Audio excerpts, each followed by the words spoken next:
All right. It's saying that we are live. Can anyone see me? I know Rusty's still here. So any of you who are watching me right now, let me know by entering something in the chat. Let me post a comment myself. Hello, everyone.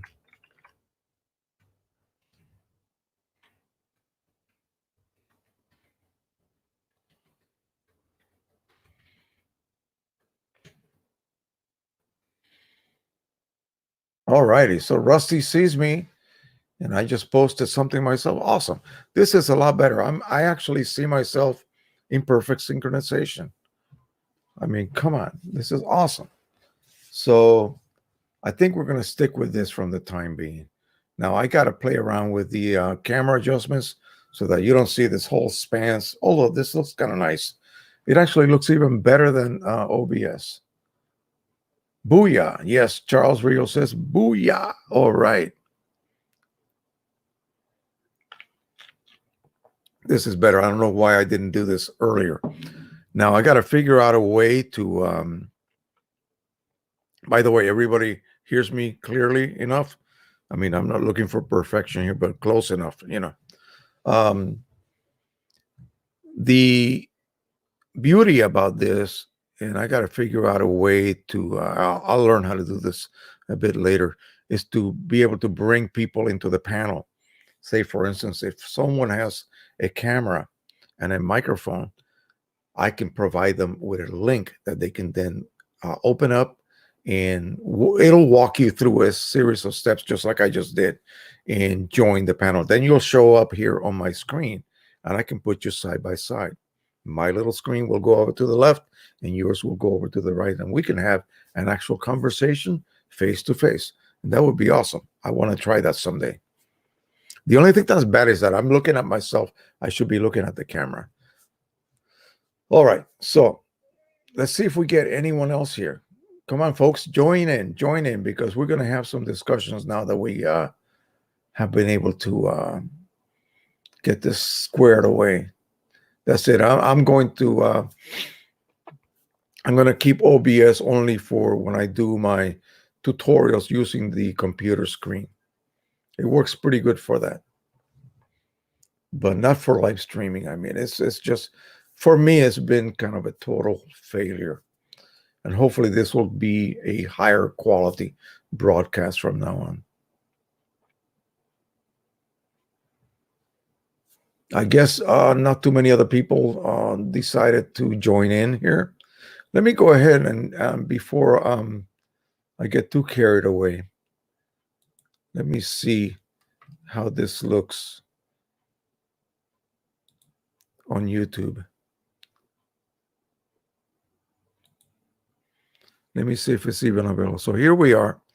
This is me.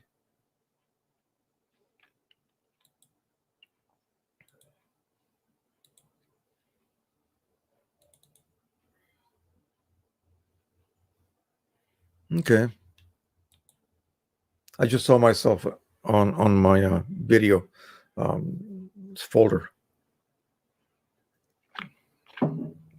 All right, so we got a bunch of people here now. That's awesome. Let me go ahead and continue on. Oh, this is so much better, man. So much better. Crystal clear. Fred Jennings from Ontario. And you know what? This software, they were going to make it for pay type software. I would pay for it since it is working so well. I just got to figure out how to invite. There you go. So let me show you what would happen.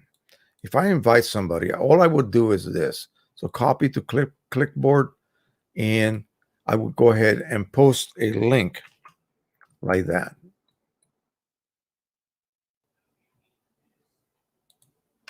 Let me see if it'll go up. Okay, so you see my post right there. You would click on that link, and if you have a camera that's activated and a microphone that's also activated, you would just click on that link, and then I would be able to see you, and I could put you side by side. We can then chat. You could even do it, I believe, from a Mac as well. All righty, so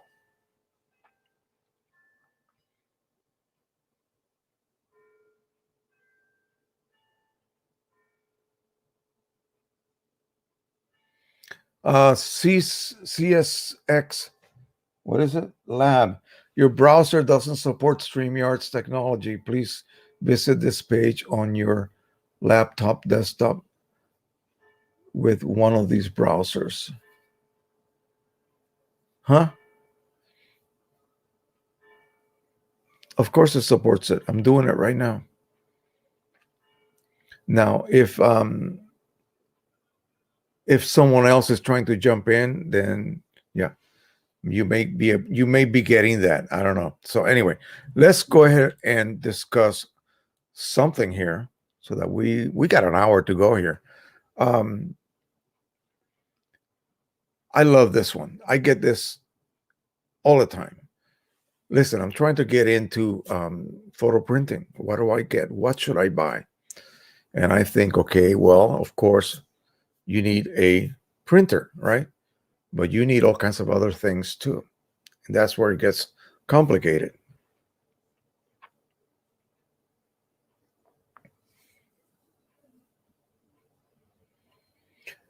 Tell you the truth, I think this is only 1080p, but I don't know. I don't know. This is Chris. We'll see. I think I have found what I'm going to be using from now on, period. And I don't even have to paste a special key to access the YouTube stream. So 597 wants to join, but it says device is not connected. So you'll have to fix that. Anyway, let's go ahead and talk about that. So printers. So of course, many factors are involved, and I can't get over how good I'm looking here. Sorry. Many factors are involved. I'm going to have to tilt this camera even lower now. Wow. So what does that mean? Well, think very hard. What is it that I want to get into? What kind of photography do I do? What kind of sizes are gonna be required out of me? Okay, out of the work that I produce, what sizes will I be contemplating printing or creating? And do I need to, what kind of media am I going to be using? Do I want a multi-purpose type photo printer? I don't mean an all-in-one, but one that can print on glossy and matte equally as well. Okay. Then money, how much money do I have to spend? How much space do I have?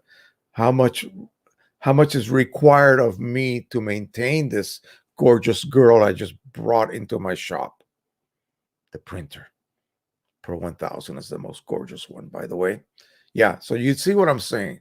You need to really think. Do not jump at any kind of sales. Sales will be available all the time. Don't worry about that. It's like cars. They're having one every weekend. Okay, so don't worry about that. Rebates for the Pro 100. If you're thinking about just printing maximum, you don't see yourself ever going beyond A3 Plus or 13 by 19 here in America. Yeah, Pro 100 is great. It even does a pretty good job on matte paper, especially Canon matte paper. It does a really good job. If you have a custom-made profile, it even does a little deeper set of black tones when you're using a custom profile. By the way, I have a free one for Precision Colors inks in my Facebook group. Okay, look in there. One thing that I got to figure out now is how to do screen grab, where I can show you what I am actually seeing, and I'll mess with that. I'm going to have a little live stream sometime in the middle of the week. We'll just screw around and figure all of this out together. All right, so matte paper, check. Yeah, glossy, check. Luster, check. Satin, check. Merita papers, check. Gosh, even glossy canvas. They have some glossy canvas. Yes, gorgeous stuff. I think Hanemule, I forget who makes it. It's called, I'm rambling here, I know. It's called Leonardo canvas, and it's glossy. And the Pro 100 embraces it. It does a incredible job on it.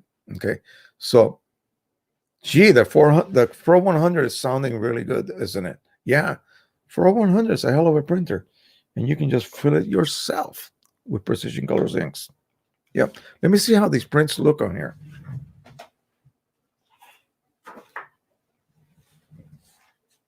Now I'm really curious. Wow.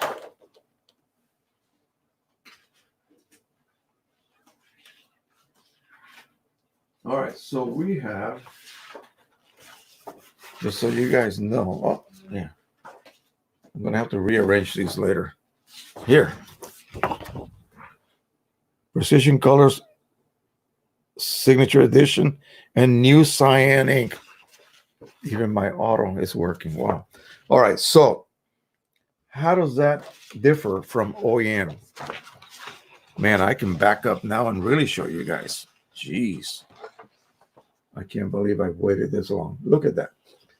Oh, you forgot which ones was which, right? So I'll leave that as a little mystery, but you can see how wonderful that looks. The bottom one is Precision Colors. The top one is OEM. There you go. You know, there might be slight differences. This is all printed with the driver. So Pro 100, yeah, that looks like the perfect printer to print on. But now you want to kind of delve into these medias that sort of require pigment inks. The Pro 10. How about the P600 from Epson? You want to go bigger? What about that P5000 from Epson? Yeah, 10 channels. Great. Blue ink. Why do you need blue ink for that type of print? Okay. Those blues are almost incredibly difficult to reproduce with inkset that doesn't have a proprietary blue. Pro 1000 has a proprietary blue. That would be perfect, right? That would be the perfect image to run on the Pro 1000. Okay. Some other printer? No. The Pro 1 even? No. You don't have blue to be able to accurately depict those blues that will blow the gamut warning out of the ballpark. Okay. Yeah, they're beyond most printers' capability. People always have difficulty printing deep blues and purples. It's just impossible to do with just a regular inkset that just has yellow, magenta, cyan. That's it. So, you know, what other aspect? Well, we talked about money. We talked about how about capacity? How big do you really think you want to print? Well, always buy a printer that's the next size larger than you ever think you're going to ever print. Okay. You will not have to buy two printers down the road. That's just my suggestion. If you're going to enter this seriously, you might as well just go to the next level. Okay. Be aware of the pitfalls for printing. You need to print. On the Pro 1000, good Lord, the Pro 1000 will run you to the poorhouse. Okay. And the rest of those bigger printers in that family, because if you figure out how much ink actually goes into the waste ink cartridge and how much ink you're actually using to create prints like those, you end up with a ratio of like 5-1 against you. And OEM inks are like $1 a cc or an ml. Yeah. Depends on the volume that you buy. So think really hard about that. The excitement of getting a printer and being able to do your work at home, you have to pay for that. You have to pay for that excitement. That excitement will cost you money. The ability to control every single aspect of your printing, that's going to cost you money. Okay. Because running a print shop at home is not cheap. It's expensive. Imagine what I got going on back there. 13 of them. Yeah. And I have to be able to get them all to output as close as possible, neutral, this and that. You know, I know what it's going to look like when it comes out because I sort of know what the difference will be from my monitor to the print. Remember the backlit versus reflective light. So I know what to expect. I've been doing this for a while. So, but the newbie getting into this will be getting a very rude awakening down the road. Whereas, you know, They said, "Oh my God, what did I get myself into? Now I'm in the hole." Yeah. So yeah, think twice about that. Um, you may want to consider, if you're just a once a month printer, don't get a printer. Do not, unless you're wealthy and you don't care. Send your work out. Maybe you should make friends with the guy over at Costco, and he will allow you to sort of interact with them. Otherwise, it's a very impersonal system. You give them your image, and they produce a print. You get it, you open it. I don't like it. Can you make this a little bit lighter, a little bit darker? Yeah. So doing it yourself on your own premises, your own shop, your own office, you cannot pay for that. I mean, that's something you really can't.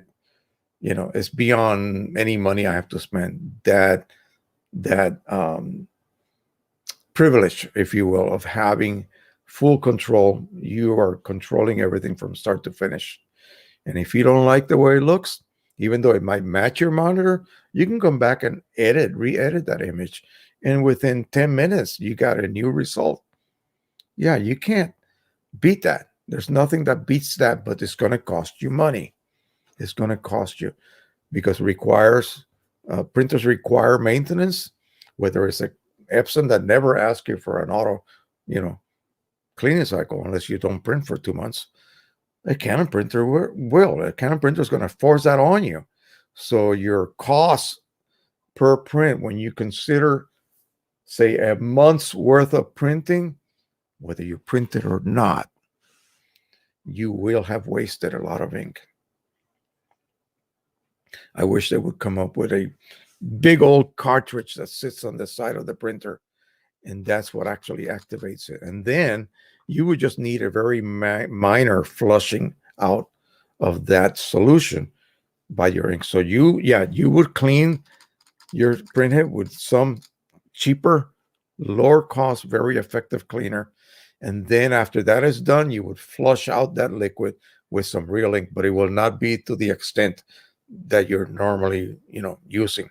The volume would not be, 6, 7, 8 milliliters per cleaning cycle. No, it'll just be like 1 or 2 total, just a minor flush, repriming, if you will, of that printhead, and you will be able to then print perfectly. That would be what Shangri-La. Yeah. And that's what I hope someday they come up with. I highly doubt it, but that would be awesome.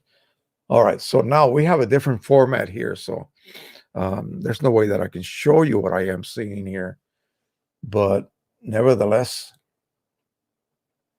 So what I want to do is from now on, because now I know how to use this. It wasn't that hard. I want to make sure that I have some people in mind. Now, what my other friends do is that they put out that link, and people who are equipped to do this jump on that link, they open it up, and then they are able to join. And that is great, especially when we run out of subjects to talk about, like planned subjects, like I have here. I have a list of stuff. Then we just begin to chat, and sometimes conversations go crazy in one direction or another. But it's great. It really brings our community closer. I would love to know what you guys look like. You all know what this ugly mug looks like. I would like to know what you other beautiful people look like if you were able to join me here on the channel. And I think we can only use, I think max is about 14 little segments. No, not 14, 6. What am I saying? 1, 2, 3, 1, 2, 3. 3 on the top and 3 on the bottom. Okay, so there's been some people here talking, so let's go ahead and immediately take care of this. Gosh, this is so much better. What have I been waiting for?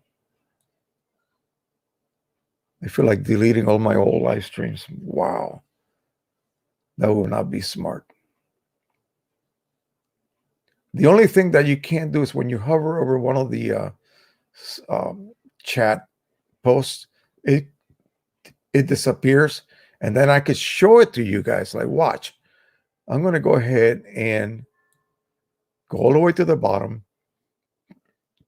1066 internet. basically posted something, and I'm going to go ahead and show it. There it is. Look at that. Isn't that amazing? Oh, this is going to be fun, folks. This is going to be fun. I cannot wait to do this, especially with one of you guys. All right, let me go ahead and answer some of this stuff. Let me see what people think about this. I think we have discovered something really awesome. All right, so once I got verified that we were actually on board, oh man, there was so much stuff here to do. Wow, okay. Crystal clear, yes. Fred Jennings from Ontario, Canada says hello. Paul McEnery says hey. And Agent X says, hey, it works. Saskatchewan, Canada, much better. That's Hillary. And Charles Verbruggen says, much better. Rusty Nelson, looks like a cleaner picture. Looks fine. Audio is in sync. Oh, man, then I posted the link. Your browser doesn't support StreamYard technology. Please visit. Yeah, so if you guys cannot get on, you're in Safari, so I don't know whether that is the problem or not. Again, if we cannot get anyone to join us tonight, that's fine. But at least now we know that we can add that aspect to our live stream. This is going to be so awesome from now on, because I've been dying to talk to some of you face to face.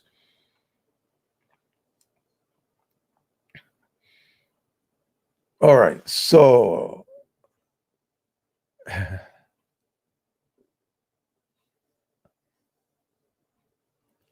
all right, we got a silly commenter here, so we're gonna either put you on timeout or I can block you. So don't post silly things here. We don't have time for that. Okay, ink wastage is designed. It's all designed in on purpose. It should be very easy to include a built-in cleaning. Let's go ahead and show that. It should be easy to include a built-in cleaning cart for these small printers. But when the OEMs don't have you paying them forever. Yeah. Yeah, I mean, it's not going to be implemented on the smaller desktop printers. I'm talking about the professional levels, like the Pro 1000 and higher. Yeah, they could very easily install that. Okay, it would just require a redesigning of not the printhead itself, but the body of the printhead, not the nozzle system. Okay, something that would in this very simple printhead, it would just precede everything. So it would actually push out the old ink, clean itself with the new liquid, and then bring in new ink again. And the total volume of new ink required would be minimal compared to the ink that's being wasted time after time after time by the cleaning cycles. And the Pro 1000 we used to think was timed. It may still be timed, but it's also whenever it needs it. It performs a cleaning cycle when it needs to. And people were telling me, hey, listen, Jose, I just got a cleaning cycle after only 50 hours or after only 30 hours. Yeah, you've been printing a lot. You've been creating a lot of residue. And the printhead just says, hey, I need to be cleaned. Okay, I'm getting pretty funky here, so please clean me out. That's it. It's pretty smart. Actually, I actually appreciate that. I just don't appreciate it using ink.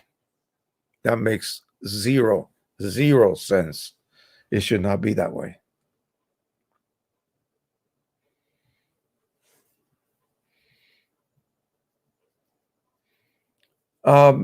Hillary says, I am having a hard time calibrating my bank 270. In what way? In what way? So what are you using for calibrating it? Are you using a spectrophotometer or a colorimeter? This is a spectral, and it will do the calibration as well as creation of profiles. So what is it that's giving you a hard time, please share that with us. Dennis Bader, how many ml does it take to do a mild cleaning on the average wide format printer? I really don't know. It all depends. Think about it. A printer that has 6 colors, and if it requires, say, half a milliliter of ink per color, then that gives you that total. And if half a milliliter is the minimal requirement, then when you have a 12 color printer, you get like 6 ml per cleaning cycle. Whereas on the 6 color printer, it would be like 3 ml per cleaning cycle total volume. 1066 Internet says, Dennis Barter, what are you calling the average wide format printer? Average in my world might be different than, yeah. So I think, anything earlier on, years ago, 17-inch was wide format. But I think most of the time people refer to wide format as a 24-inch wide and larger. So we don't know. I think the way things are described keep changing. Yeah, let's say 24-inch. So that's about it. Yeah, that's what we normally call that. Loving the new system, so much better. Yes. Again, I kick myself in the, you know what, for not having made this move. It always scared me that it wasn't going to work out. But now if it can stay this way consistently, then I'll be a happy camper. Tango is here already. Yes, I will love to chat with you next week on this link you posted. It'll be a different link every time. So wait for the link that I will post. I will usually do that at the beginning of the stream, and then people can join it. Unless I'm doing some sort of initial talk and I don't want to be interrupted or whatever, then I will wait until I'm done. Then I will post the link. And all you need is, I guess, the right browser. I'm using Chrome. So Windows 10 on Chrome. I have a mic plugged into my USB on the computer. It's not even plugged into the microphone plug. It's a USB microphone, and I got what is this? A Logitech 1080p. That's all it is. Did you see that glitch? Optical glitch. Every once in a while it does that. And I think it might be maybe, I hope not, the software. I see that StreamYard has an extension for Chrome browsers. Yes, I believe it does. All right. So yes, I would love to chat with you next week. Spider 5 Express is what Hillary uses. Colorimeter measures emitted light. Spectrophotometer measures reflective light. Yes. So if you are measuring printed targets, you need a spectrophotometer. If you're measuring transmitted light through the screen, a colorimeter will work. All right. Just wondering if anyone has tried printing up to 47-inch long with the Canon Pro 1000. The new firmware update seems to indicate that this is possible. Let me post that up. The only reason that I have not tried it yet is, again, my fear that it will then cause a problem with the cartridges that I'm currently running on my printer right now. Okay. So I really don't have a need to print 47-inch long prints. I have the P800 for that. I can print 510-inch prints on the Pro one, on the P800. It's crazy. So really, there's no need for me to go even beyond that. Wow, you can put banners on here. You can add a frame. You can private chat with somebody. There's a settings. Wow, I'm going to look into this later this week. Maybe I'll do something on aerial photography or something like that, and we'll go ahead and go live maybe in the middle of the week. I have a class that I teach on Wednesday night, so that's out. And maybe this Thursday and Friday, Nathan is staying with us, so that's out. I will not get any kind of a time to be able to test anything. Tango says, yes, great. You should keep me being the boss on the stream, moderating who would talk and all this. We'll think about that. Yeah, I can certainly do that. Let me see what else we can talk about, because we got about another half hour here. Paper choice. Gosh, that is such a difficult choice for some people. Again, it's just like the printers. What do you want to do? Papers have their characteristics. They have a character to them. And believe it or not, it's still bright outside. The sun is still shining, and it's almost going to be 7. I can actually go out and fly a little more, maybe. So, yeah, papers have characters. So there's so many different surfaces, so many different types. But you know what I say all the time is, don't get carried away. Stop yourself where you are.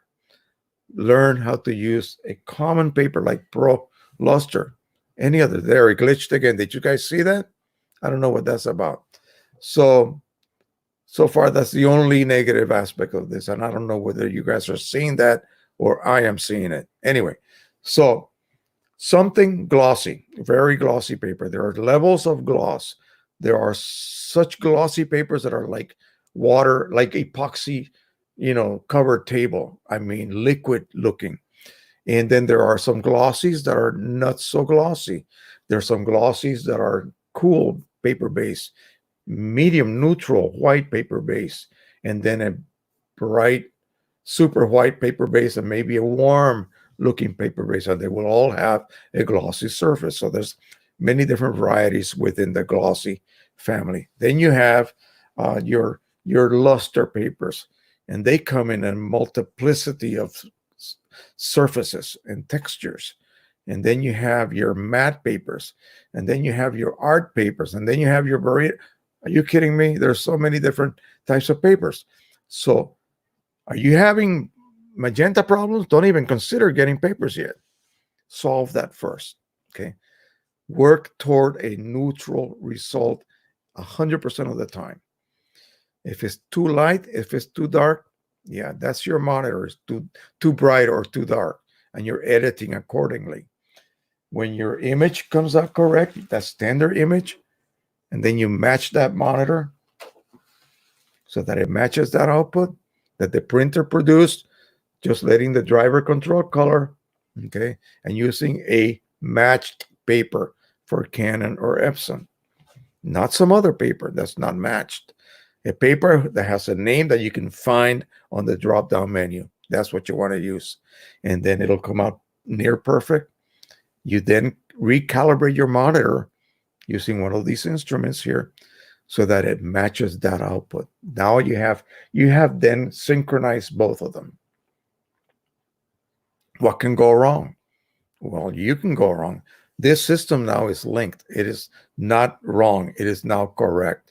The only thing that could happen to cause a problem is the operator. So once you have that done, then concentrate on your own images and just stick to one of the common papers from Canon or Epson. And do it until you can print blindfolded. I hit click. I go to my printer. Boom. I know it's going to come out perfect. And I never, ever, God, believe it or not, I know you guys might say, oh, come on, Jose. I never, ever have to come back and reprint something unless I screwed up during my editing. And then I realized, oh, boy, why did you do that? Let me recrop that or something. Then I have to reprint it, but never because I don't like what the printer produced, because it didn't absolutely match my monitor. It was drastically different. Well, it's never drastically different. It's a pretty faithful match to my monitor all the time. How is that? How can you do that and I can't? It's just experience. It comes with experience. Once you learn the process, it'll go like, oh, you had that aha moment. You'll know exactly. Now you say, oh, gosh, I've been doing things this way before, or I was not paying attention to this very critical setting. Okay. It could be as simple as rendering intent. Okay. That you have a OS driver combination, wink, wink, that keeps changing your rendering intent every time you open your editing application. I don't know. Okay. I'm just saying that those two rendering intents will change the output of your image. Okay. Simple things like that. Okay.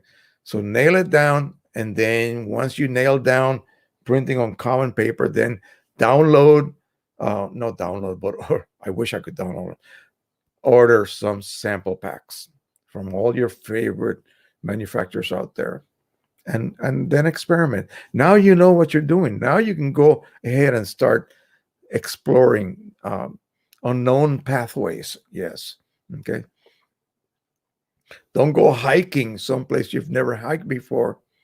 When you have never hiked before, learn how to hike first. Learn how to find your way. Okay. Learn how to use a compass, whatever, GPS nowadays. Don't go exploring areas when you're not ready to explore them yet. So that's just my advice. And so as far as what paper to buy, well, once you get really, really good at it, then you consider about the characteristics of a paper. You're going to do baby portraiture. You've seen those baby pictures where they get a sleeping baby and they crumble it all up on a blanket or some kind of really cute little background, and they take a close-up. Don't use a cold paper that's glossy, that's meant for pictures of icebergs. Okay, don't do that. Get a nice texture, warm paper. A matte paper will work beautifully for that. Now, if you're going to do car shows, boy, you need a metallic paper for that. That works beautiful. If you're going to do shots of aircraft at an air show, again, different papers have different characteristics, and they will love certain images and absolutely hate, despise other images. Simple as that. So all it takes is a couple of sample packs, pick a couple of images, and then print on all of those papers. Download their profiles, learn how to use them so that you get the correct output for those particular papers, and then just sit around and compare them.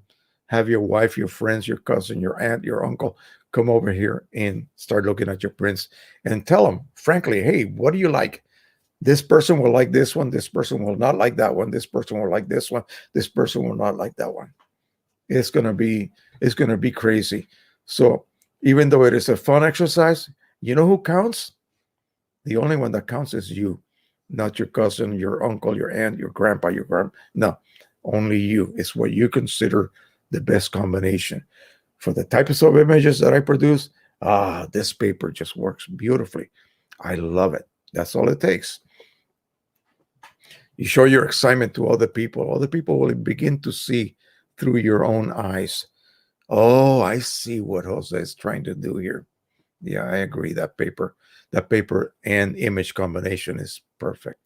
Okay, simple. Don't use metallic paper for a baby portrait. You see, that's not going to work. Okay. All right.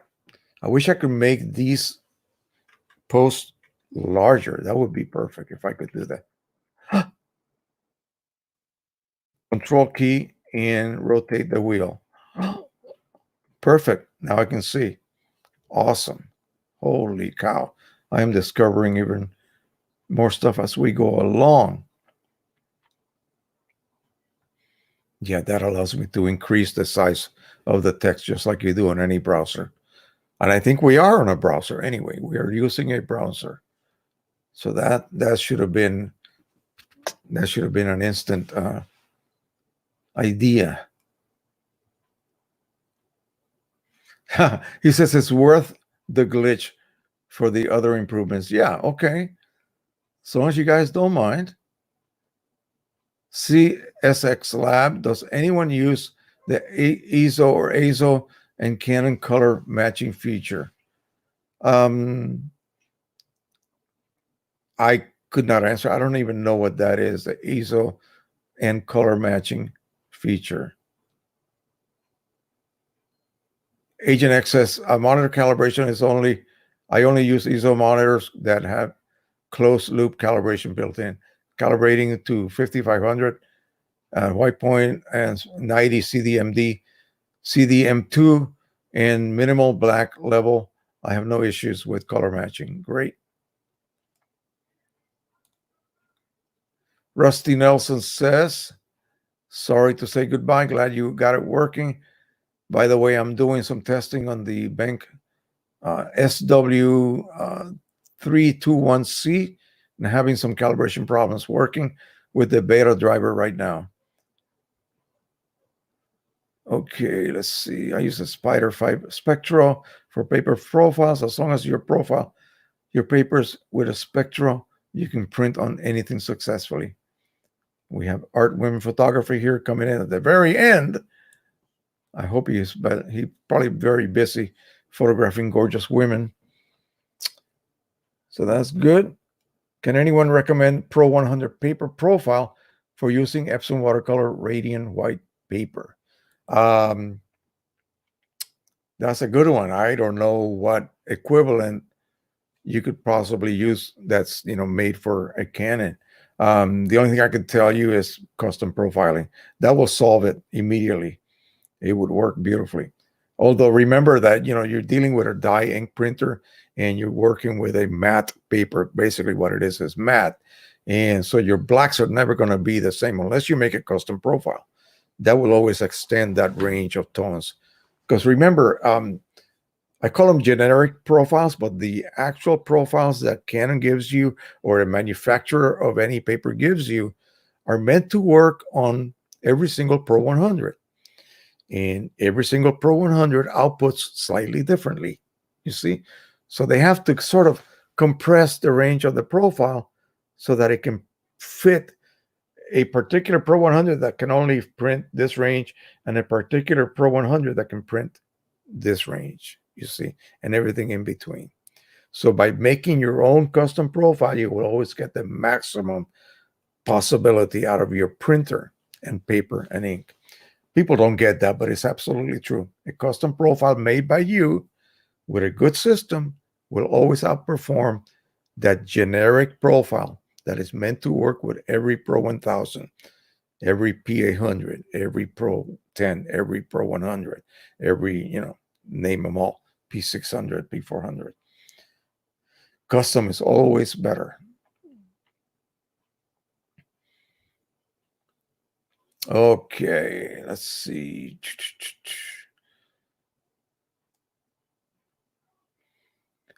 Tango says, today listen to a stock photo photographer. She was invited to our photo class, like her idea, give people who help them, they will pay for it mentality of her thinking, like your channel. Thank you. Awesome.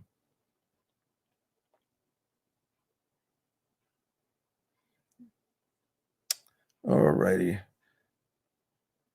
Art of Women Photography has a update here. Printer update. Now trade in the Pro 2000 and got a Pro 4000 and sold the two Pro 1s. Still have the Pro 1000. You didn't want to get the 4100?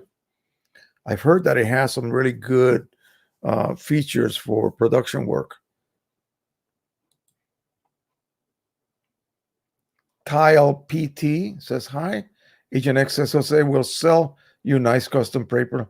Jose will sell you nice custom paper profiles. Yeah, I do. Absolutely. Brilliant, says Justin. Thanks, Jose, for all your hard work and shared knowledge. Stay healthy out there. So now I got to figure out with sharing the screen. I almost hate to click on this because I don't know what will happen.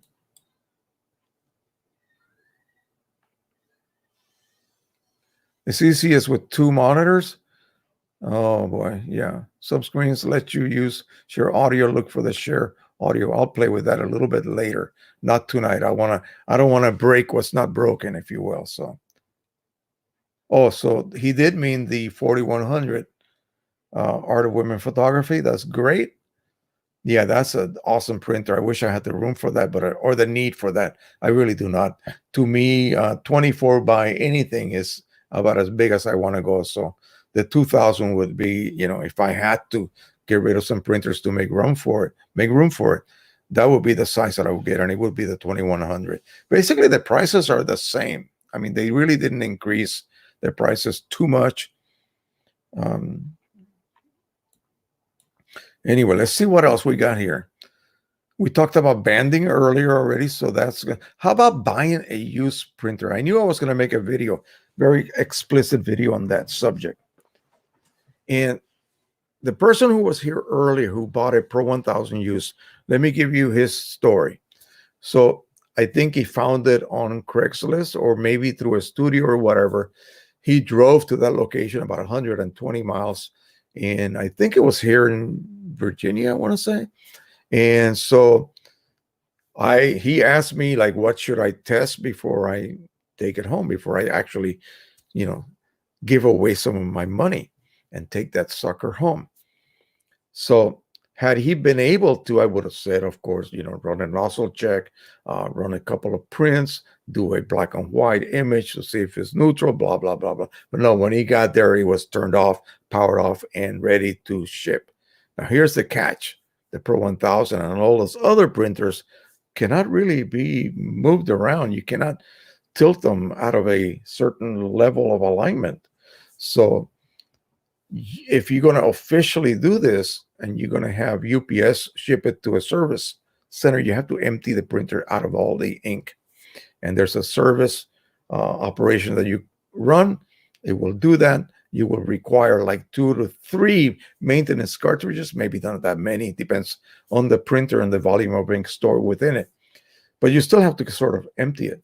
And then when you get it back, you're going to have to refill it again, blah, oh my gosh. Anyway, so what he did was, since it was already turned off, that sort of stopped that. Because what happens is, if the printer's on and you go beyond a certain level, it will begin that operation on its own and you can't stop it. You can't stop it. The only thing you can do is maybe pull the plug. And then when you pull it back in, it's going to continue doing that. So he picked it up, 2 people, put it in his car, and he drove 120 miles that way, keeping it as level as he could.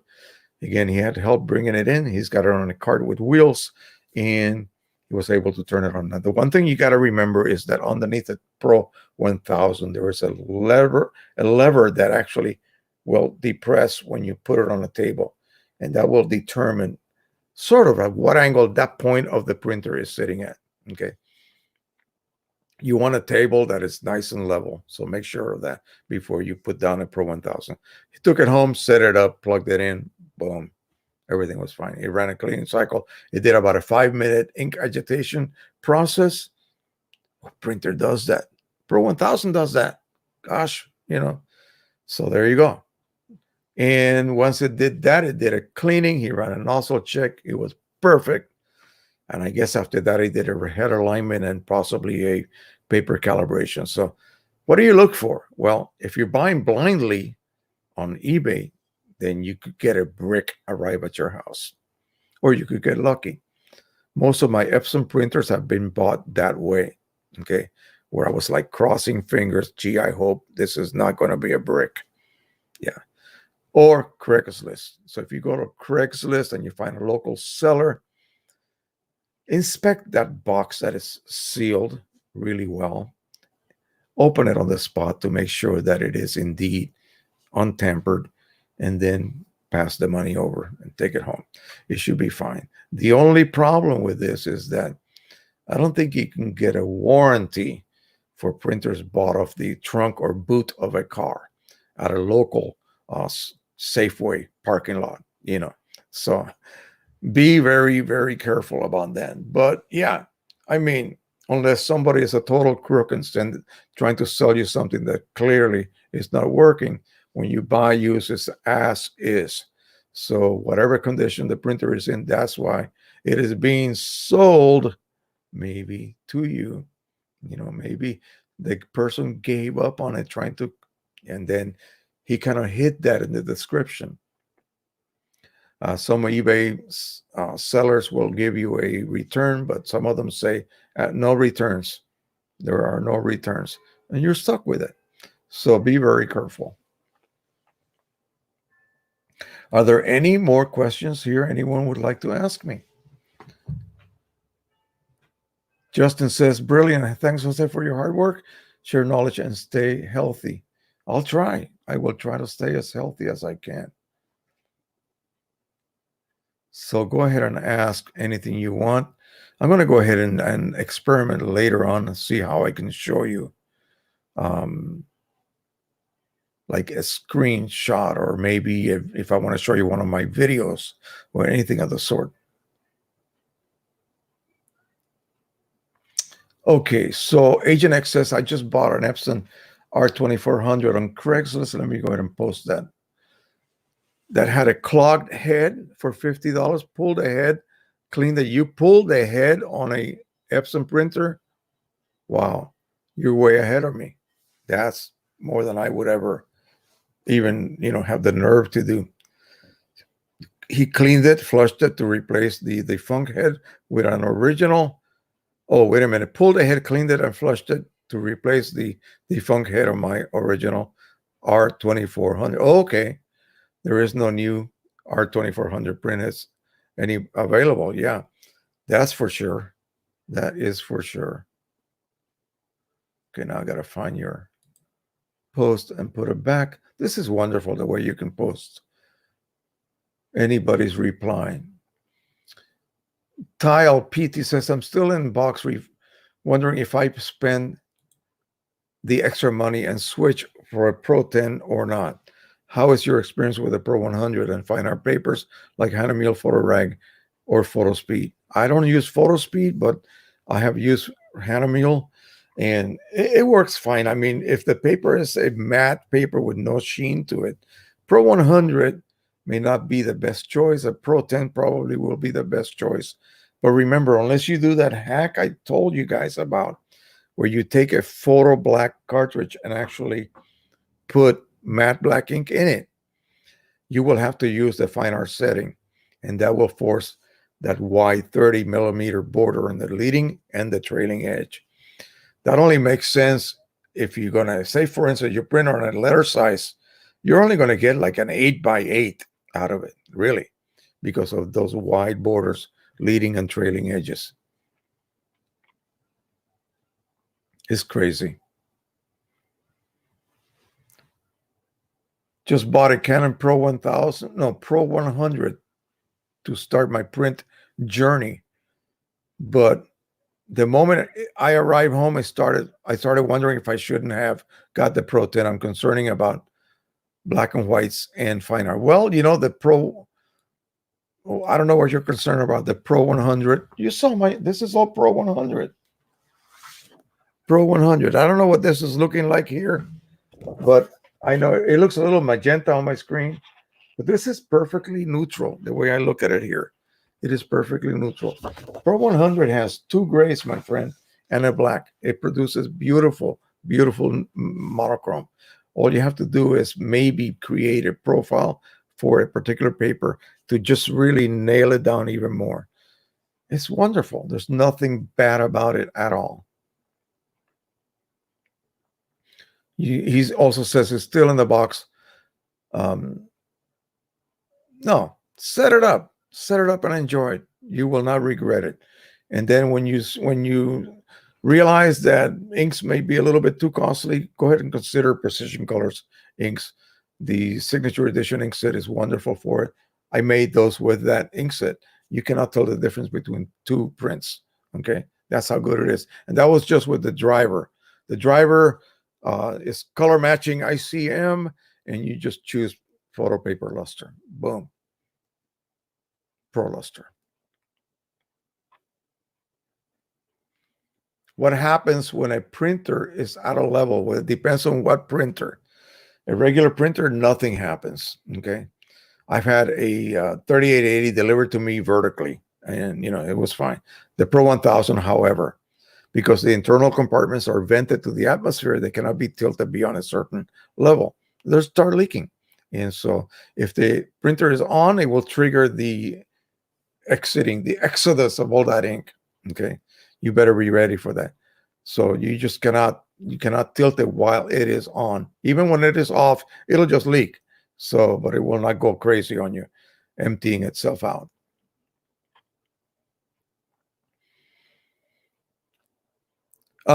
What happens when the printer's out of level? It stop working until you level it? No. Like again, like I said, if it's a Pro 1000, it will trigger the emptying of all of the ink, internal ink. That's what will happen, and you can't stop it. Okay. So I put it in a particular location. That is where it is staying. It is not moving from there. Period.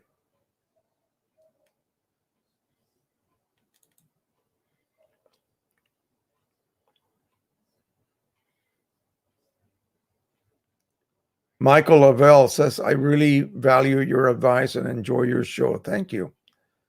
Thank you so much. What about using QImage to print fine art without edges? Would it work? Haven't tried yet.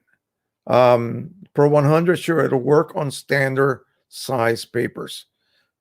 4x6, tiny.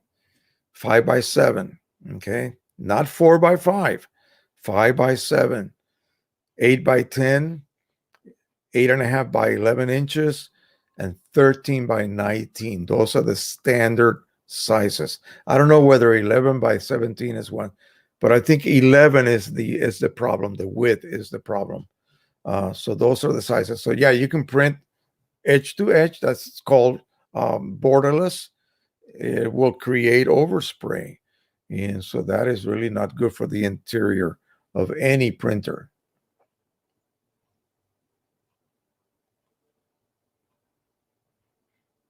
What about using QImage to print fine art without edges? Would it work? I don't know what you mean. Every application,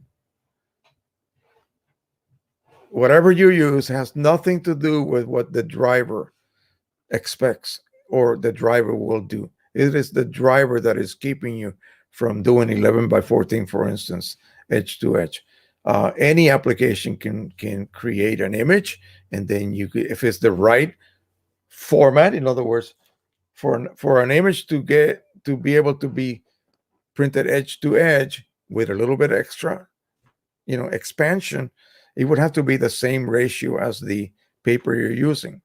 Okay, so you cannot print an image that is 4x5 ratio into an 11 by 14. That's not 4x5 ratio. You see what I mean? The image has to be cropped to the same ratio of the paper you're trying to print edge to edge, if you expect to only lose a little bit of the edges of the image, because it has to be expanded beyond the edges. You may ask why. Why does it have to do that? Why can't I just print exactly? Because the paper position is not an exact science. It will always be off slightly. Okay. And so you may end up with just a little sliver of a white border. So you need to expand well enough beyond the edges. Okay. That way you absolutely 100% of the time will always get what we call borderless edge to edge printing. But you're cutting off about 5% of your image, even more sometimes.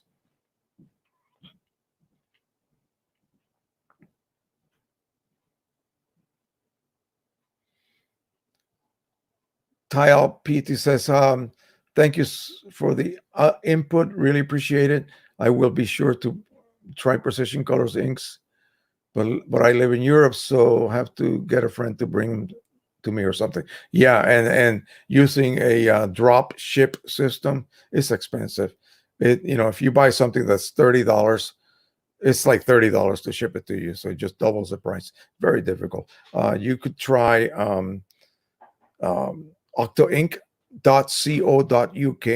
His name is Martin, and Octoink is in the UK. So if that helps the situation, sometimes even shipping throughout Europe is quite expensive as well. Tim says, thank you, sir. Great. Tango says, to Tile PT, there are quality producers of third-party inks in Germany, for instance. Yeah, there's lots of people, but I will stick to the fact that there's no way you're going to get a perfect OEM match. Okay, unless you're using inks that have been tweak to the point that they do match. Because the idea here was, this is what took so long, nearly a year of experimentation. The idea was to arrive at an ink set that even if you just do one cartridge at a time exchange, you would never see the difference between OEM and now a hybrid, partially hybrid set of inks.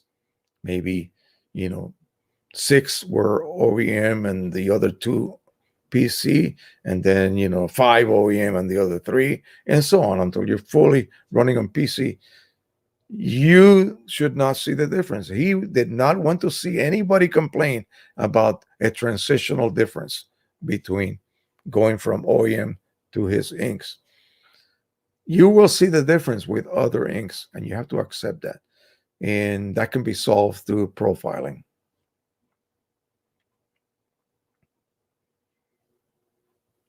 Cosmin Owens, what would be the cheapest, best black and white A3 printer? Does it need to be pigment? No, it doesn't need to be pigment. Pro 100.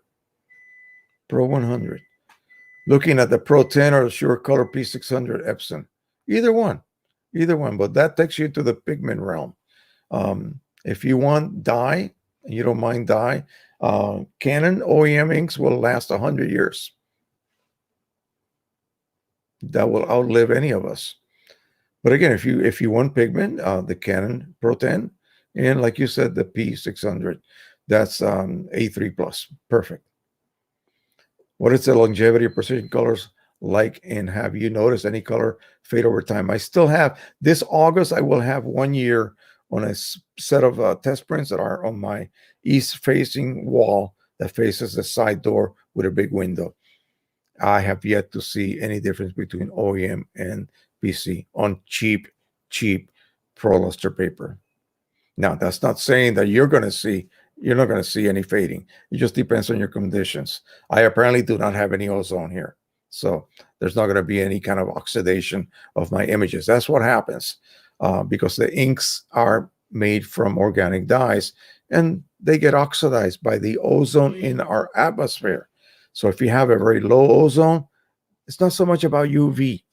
It's about the chemical reaction between ozone and dyes.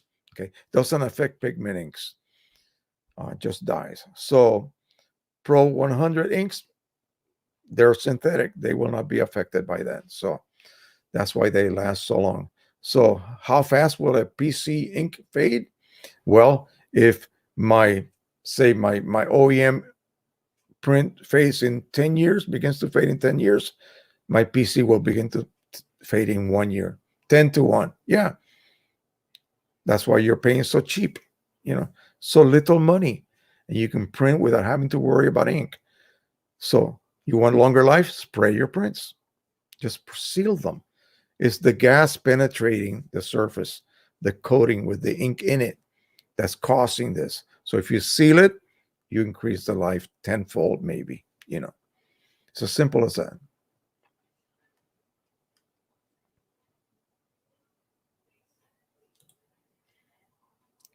I have noticed that with the Pro 100 printing from InDesign close to the trailing edge, that I have set paper longer than when I'm printing, blah, blah, blah. Yeah. So you want to avoid that possibility of printing to the very edge and the paper will shift because there's no support.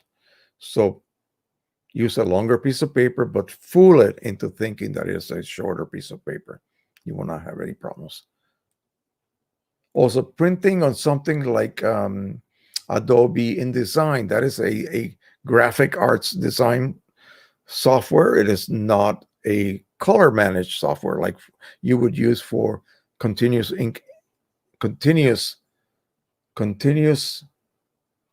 tone images ink. Yeah. So that's when you need so-called profiles. And InDesign, that's different. That's mostly vector work and that sort of thing. So you're going to be dealing with a different color process or color management process. If my daughter was here, she would help me out because this grandpa doesn't have that kind of knowledge like she does for InDesign. She's a designer, a graphic arts designer. So anyway,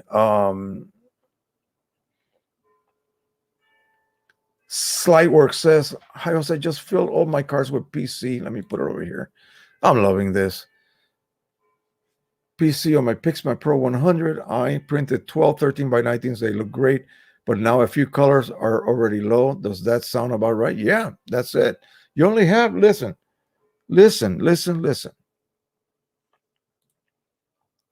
Oh, wrong one. I gotta erase. I gotta, which one did I just do? Okay, they're off. Okay, here's the deal. Think about this. This card holds 13 milliliters total. Okay. 3 milliliters need to live all the time in that sponge. So that gives you what? 10. When in this condition, if I could take that sponge out, assuming this cartridge was still damp, I could squeeze out 3 milliliters about.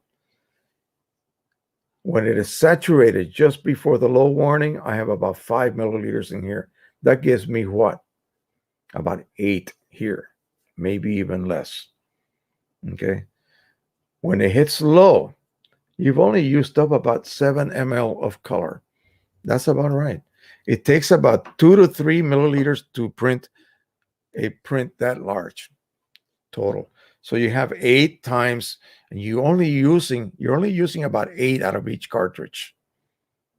Yes. So 8 times 8 is 64. Takes about 3 to 4, depending on the density of your image to print. What size was that?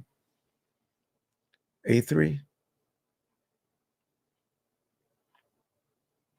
Yeah. 13 by 19. So here we go. So yeah, so figure 12, let's see, calculator. You figure about 3 minimum 3 total ml of ink times 13. That's 39 grams of ink or 39 cc of ink, and you have 64. So that gives you 64 total. And you cannot use all of it. That gives you what was that? 38. Yeah, you only have 26 ml left after that. So yeah, that's pretty normal. That is pretty normal. But remember, you're refilling. So what are you worried about? You shouldn't worry about that at all.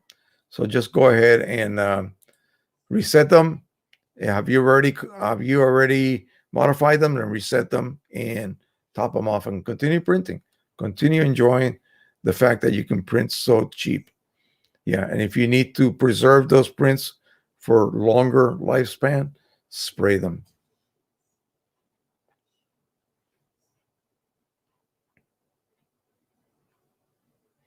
Okay, another one.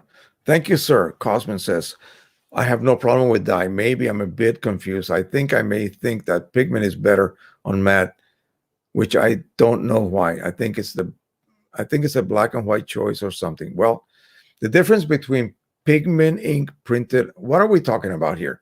Are you talking about just pigment inks in general on matte media? Is that what you're talking about? In most cases, yeah, you're right. It is better. It is better. So dye ink just doesn't have the density because it's transparent ink. Dye ink is designed for glossy papers, whereas pigment inks have opaque particles. Okay, you cannot see through them, so they create a denser rendition on matte. Okay, than dye ink would. And the black that you utilize to print matte black pigment inks is denser and it gives you a deeper black. I don't know if that's what you were asking.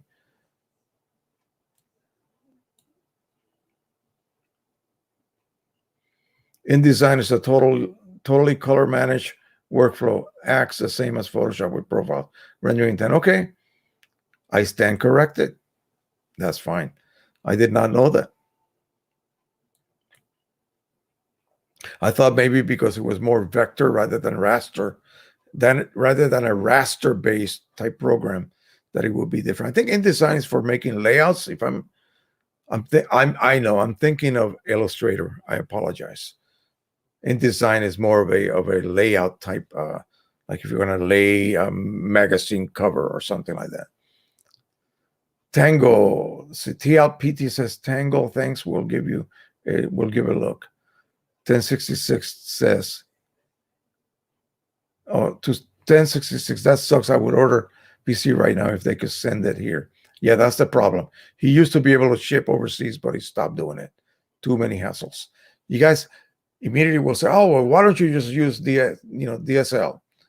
That's because he doesn't. He uses one ship company, and it's a private shipping company that ships because 98% of his orders are to the USA. So what happens is he goes to a location near the border in Canada, the border between Canada and New York, and this company picks it up. The whole shipment takes it over to the USPS in the United States in New York, and it ships from the United States. Okay, that way your shipping costs are dead low compared to what it would be if he had been shipping directly from their postal service in Canada. Okay, so shipping to overseas, because it's handled by this other third-party company, things were getting lost. Customs was not allowing packages to go through and things like. And then, of course, since you're paying with PayPal, the customer at the other end maybe would get mad and ask for a refund. They would issue the refund, and then PC would be out of money, or they would lose it. They would break it. They would do something and then claim that this happened, this or that happened. Yeah, it was a headache. So he said, "Screw it. I'm not doing this anymore." And I know that's going to hurt his business, but that's his choice, and I cannot go against that. So, heck, I don't send anything overseas anymore either.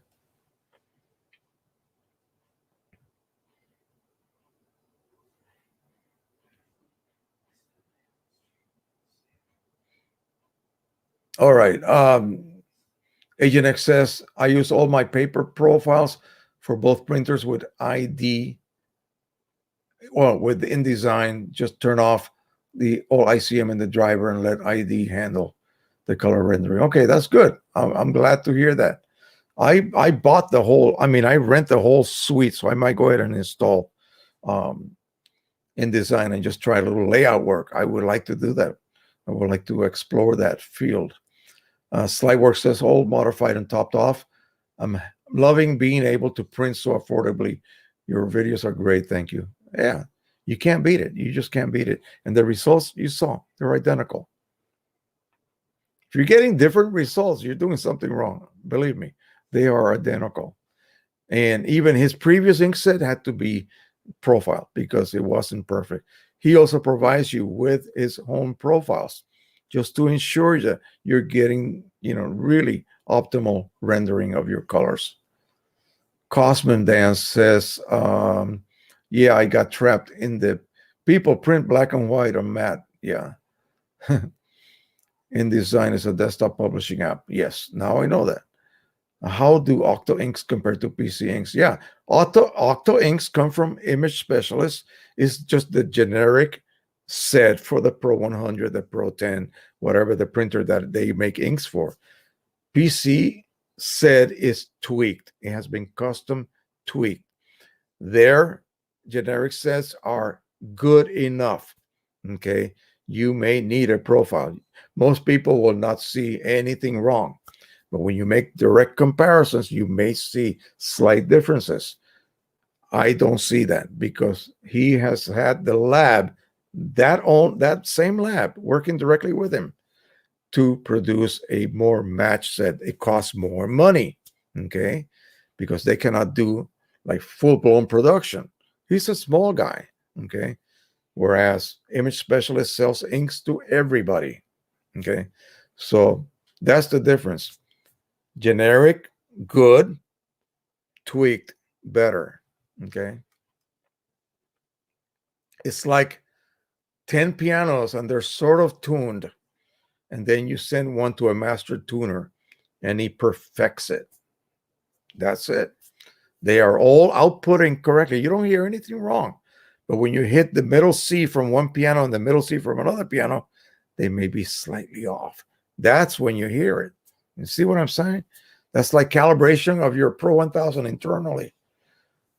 1,000 Pro 1000s, that's a tongue twister, will not output exactly the same.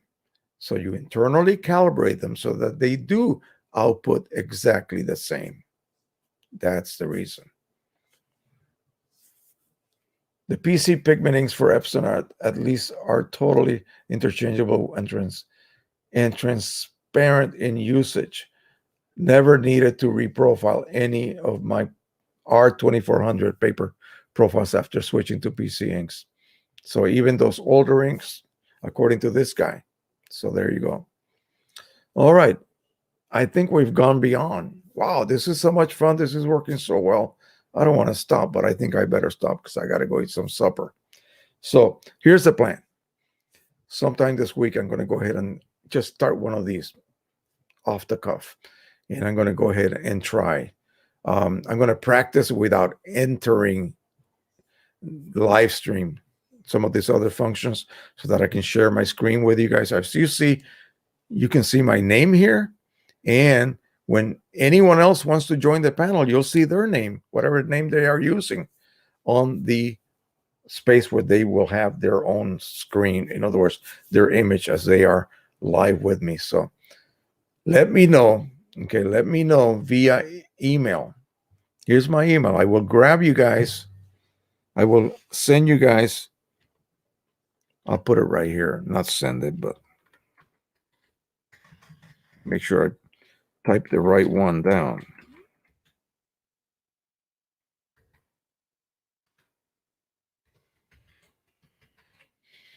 All right, so here's my email, guys and gals.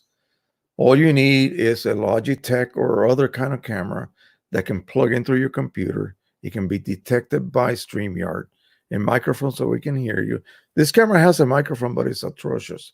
Not at all as good as this one. Hopefully my voice will be a little bit less hoarse than today, but here we go. So let's post that. This is my email. Contact me if you plan to join me. We'll do a little experimental checkup before we go live. That way I can do that. I can do this with StreamYard. I can make sure that you are live and I can see you, and then we'll go ahead and stop, and then we'll start the live stream.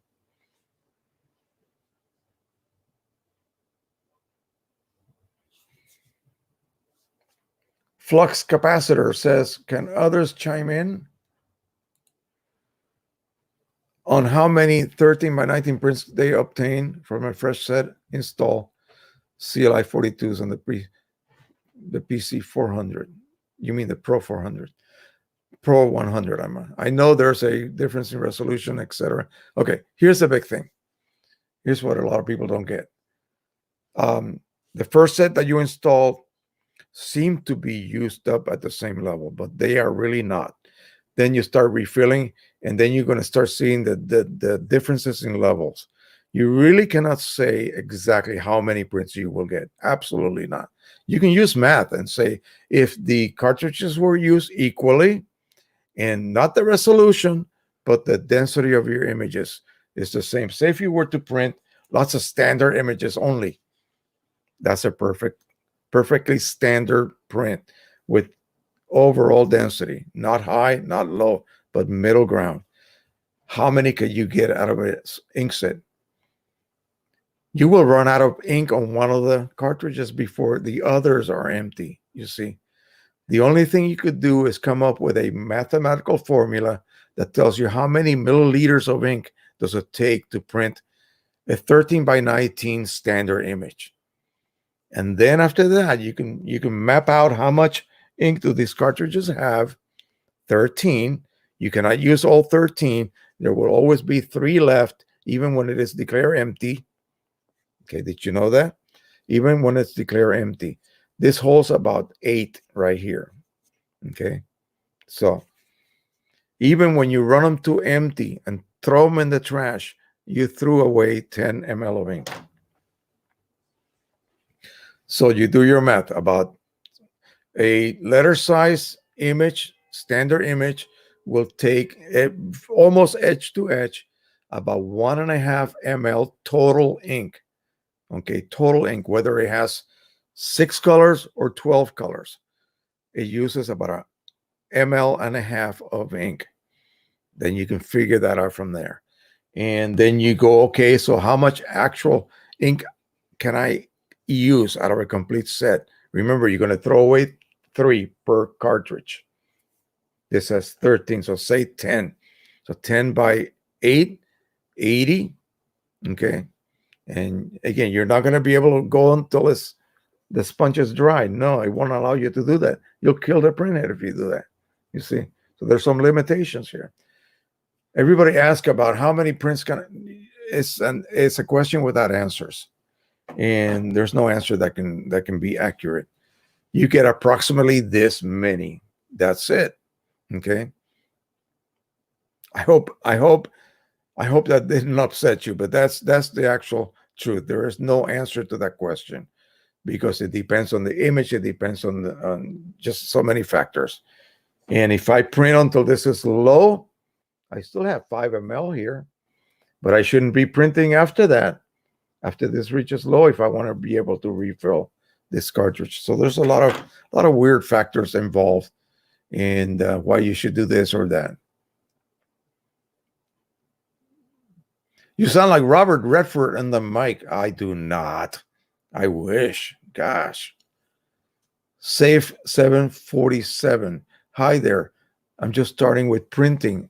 I'm wondering if Canon Print Studio Pro is superior to Lightroom print module. Oh, Canon's Print Studio Pro, I don't even use it. It's automatic. I mean, you could try it. But then when you go switching over to Lightroom, you may see a difference because you're not really realizing what Canon Studio Pro is doing behind your back. It's automating things. And so at first, it's fun because, oh, I got a great print. But you really don't know what you did. So I would suggest you learn correct color manage workflow. I have all of that here. Go to my channel. All you have to do, listen, there's like, gosh, I don't even know how many. There are over 60 playlists on my channel right now, and they all deal with different subjects, including a family channel, by the way. And so there you look for a category that fits whatever subject matter you want to learn. And then open that up and you will see a list of many videos in some cases. And then by the title, find the one. I don't use clickbait. So you will be able to find a descriptive title that will, be about the question you're wondering about or the subject you're trying to learn about. And I hope I have made enough videos to cover just about anything. I thought I was done. From creating new content, but I come to realize that's not the case. Okay, people are constantly asking stuff, and as we evolve a little bit, I have a different outlook on how to approach a certain something.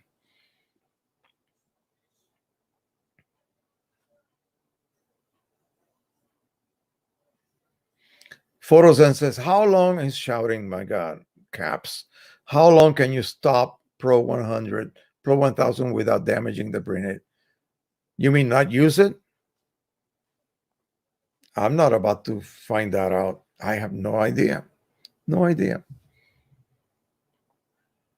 It might be a year. Who knows? No idea.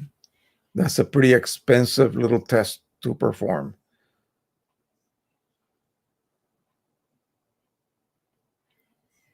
All right. Agent X says you can really dictate what is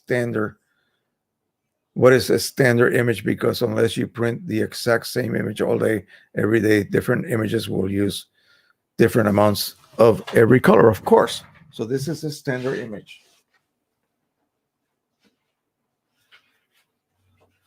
I have it here. I have a nice larger one. Edition. Come on.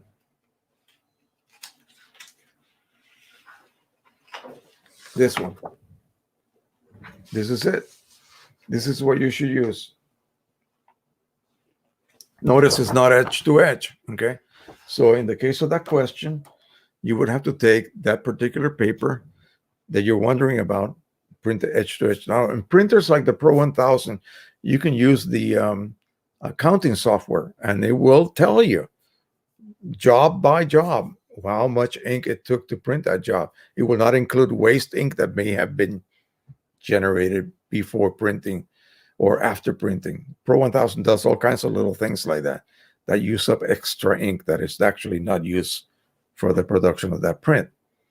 So you might end up saying, okay, the printer used 3.8 milliliters of ink. And then you do another image and it'll use 2.2 milliliters of ink, same size. It's just because the ink densities of the images are different. And so it utilizes more or less ink. But this is pretty standard. This is what we call the standard image. It is an evaluation image. It is not made by me. This is the International Color Consortium, or the ICC. They're the ones that gave that name to profiles, .ICC. So they're the ones in charge of that.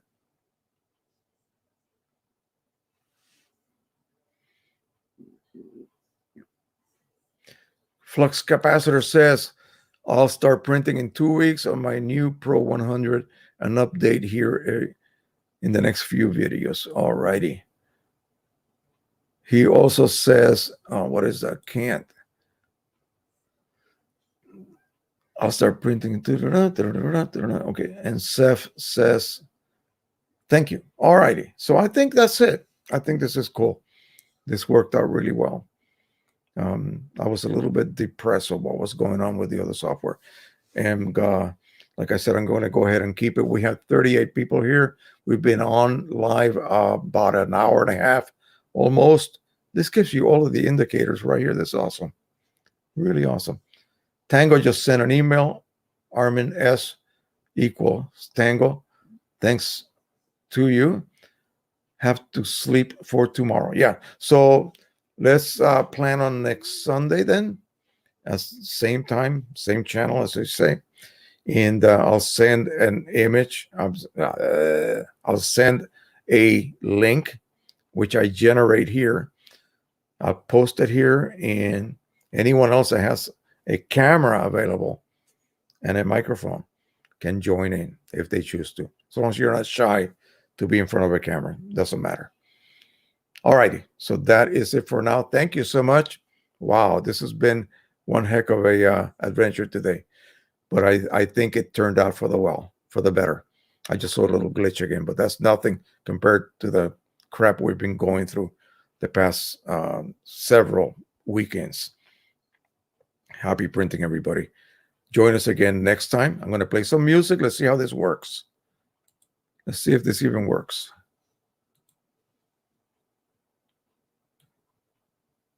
The only thing that I no longer have access to are my welcome screens. So